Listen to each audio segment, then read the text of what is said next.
2025 PHK di mana-mana, banyak pengangguran juga, cari kerja susah. Menurut kalian gimana caranya survive di zaman sekarang?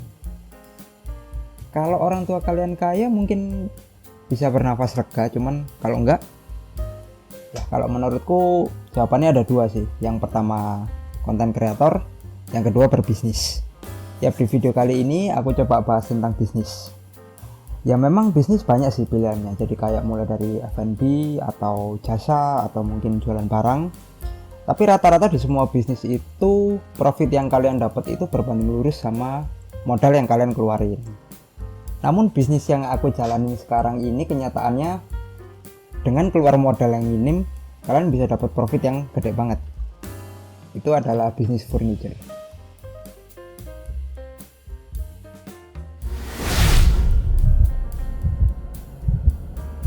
Halo, kenalin, nama aku Aryo Adi. Aku udah mulai bisnis furniture ini dari tahun 2012. Bisnis furniture ini sebenarnya punya pasar yang luas banget, terutama di segmen menengah ke atas. Jadi seperti yang kalian tahu kayak restoran atau mungkin butik, salon, atau mungkin sampai rumah tinggal pun mereka menjadikan furnitur atau interior ini menjadi sesuatu yang wajib ada di situ. Kita ambil contoh yang paling kecil aja. Jadi mungkin sekitar 70 atau 80% orang yang baru beli rumah nih, pasangan muda yang baru beli rumah, itu pasti pengen punya kitchen set di rumah mereka. Iya nggak? Ada fakta menarik juga nih buat kalian. Jadi pengrajin furnitur yang dapat orderan kitchen set itu, mereka bisa dapat margin keuntungan dari 200 atau bahkan sampai 300%. Jadi buat kalian yang tertarik, aku udah coba rangkum 5 modal awal, 5 modal utama yang diperluin untuk mulai bisnis ini. Spoiler, cuma satu yang butuh duit, yang lain enggak. Modal yang pertama itu knowledge atau pengetahuan dasar. Pengetahuan ini mencakup beberapa aspek. Yang pertama itu pengetahuan tentang jenis material dan harganya. Kalau untuk bahan baku dari furnitur ini sendiri, rata-rata orang pakainya multiplex, ada HMR, ada yang pakai PVC board, ada yang pakai blockboard juga. Lalu untuk finishing rata-rata orang pakai HPL, ada juga beberapa yang pakai duko. Kalau untuk harga dari masing-masing bahan ini kalian bisa survei ke toko-toko furnitur yang ada di sekitar kalian tinggal, atau kalian juga bisa survei di marketplace. Jadi biasanya marketplace pasang harga untuk masing-masing material yang kalian pengen tahu tersebut. Yang kedua ada jenis fitting. Fitting yang dimaksud di sini itu yang paling umum itu adalah engsel pintu dan relaci. Kalau engsel pintu itu ada 3 jenis, ada engsel lurus, ada engsel setengah bungkuk, ada engsel full bungkuk. Kalau untuk relaci yang paling umum dipakai itu relaci standar, ada relaci double track, yang terakhir relaci tandem. Itu kalian bisa pelajarin masing-masing jenis dan kegunaannya. Terus yang ketiga ada pengetahuan tentang ukuran dasar furniture. Jadi ukuran dasar yang dimaksud di sini ini kalian wajib tahu, kayak ukuran standarnya meja makan itu berapa, ukuran tingginya meja dapur itu berapa, terus ukuran kedalamannya lemari baju itu berapa. Itu pengetahuan yang penting yang pasti saat kalian survei dan ketemu klien itu hal itu pasti ditanyakan. Jadi kalian wajib bisa menjawab. Yang keempat ada pengetahuan tentang harga jual furnitur itu sendiri. Ini sebenarnya relatif ya, tergantung di masing-masing daerah juga. Kalau di Surabaya sini itu rata-rata harga jual furnitur itu dihitung per meter.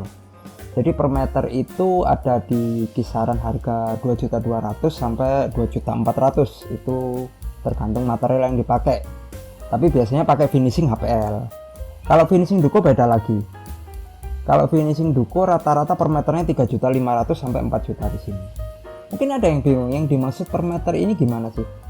Jadi maksudnya per meter ini, kalau untuk misalnya kitchen set nih ya, kitchen set itu yang dihitung per meter lari. Jadi misalnya ada orang mau bikin kitchen set ukurannya 5 meter total panjangnya.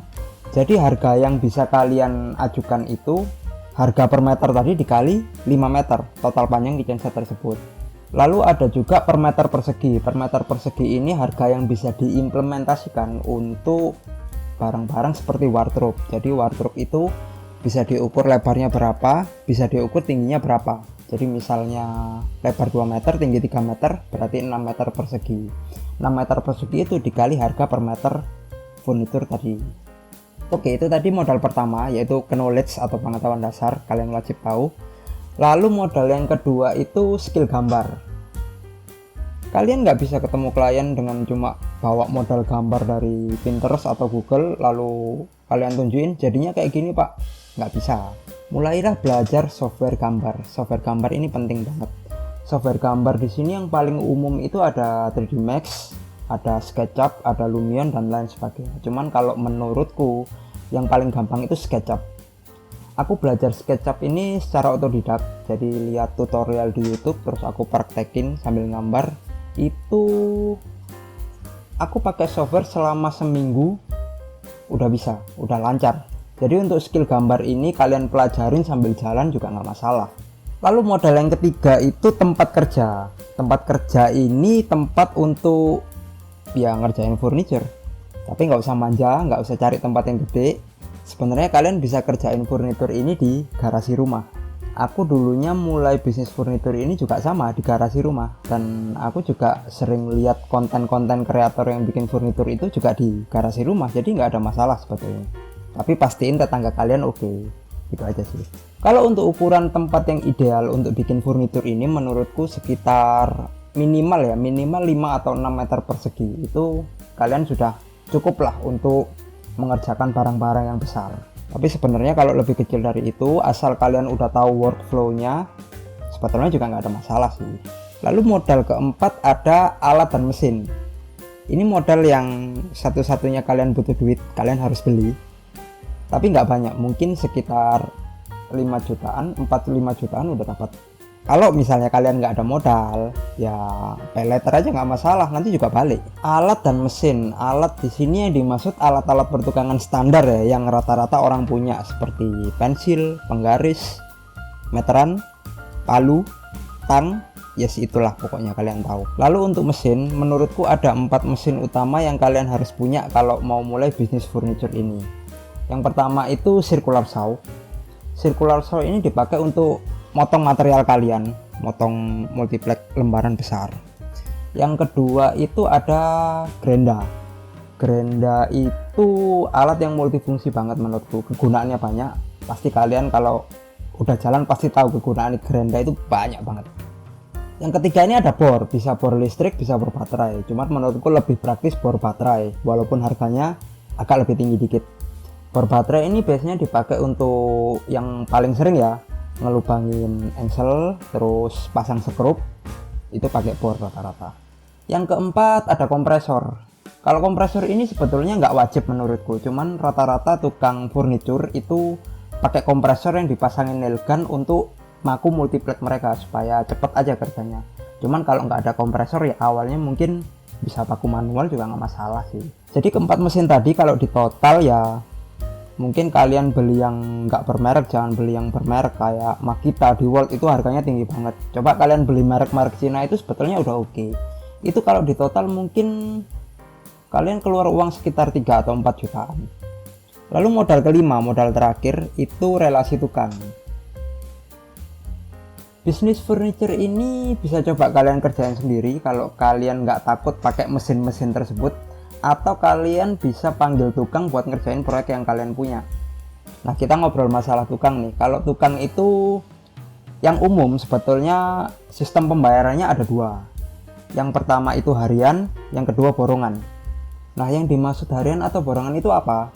Harian atau borongan itu bisa dikatakan cara mereka dibayar. Kalau harian sesuai namanya mereka digaji per hari mereka kerja. Itu biasanya kalau untuk tukang furniture yang punya keahlian khusus, kalau di sini rata-rata antara 150.000 sampai 200.000 sehari. Itu mereka biasanya dibayarkan setiap hari Sabtu. Nah kalau borongan beda lagi. Kalau borongan itu tukang dibayar berdasarkan volume pekerjaan. Jadi misalnya kalian dapat project kitchen set yang panjangnya 5 meter tadi. Nah, tukang borongan itu dibayar berdasarkan harga mereka per meter dikali 5. Kalau rata-rata upahnya tukang borongan, kalau di Surabaya, di daerahku, itu kurang lebih 400 sampai 600 ribu per meternya. Jadi kalau untuk ngerjakan kitchen set sepanjang 5 meter, 400-600 ribu tadi dikali 5, itulah ongkos borongannya mereka. Nah balik lagi, kalau misalnya kalian udah punya relasi tukang, itu sebenarnya bisa langsung jalan. Cuman kalau kalian nggak punya, mungkin kalian bisa cari info di grup Facebook. Itu ada setauku grup tukang-tukang furnitur kayak gitu. Kalian bisa cari yang tinggal di dekat daerah kalian, terus tinggal panggil deh untuk ngerjain proyek yang kalian punya. Oke, itu tadi 5 modal awal yang menurutku diperlukan kalau misalnya kalian ingin memulai bisnis furniture. Kalau kalian ada sesuatu yang ditambahkan, mungkin bisa komen di bawah. Makasih udah nonton, see ya.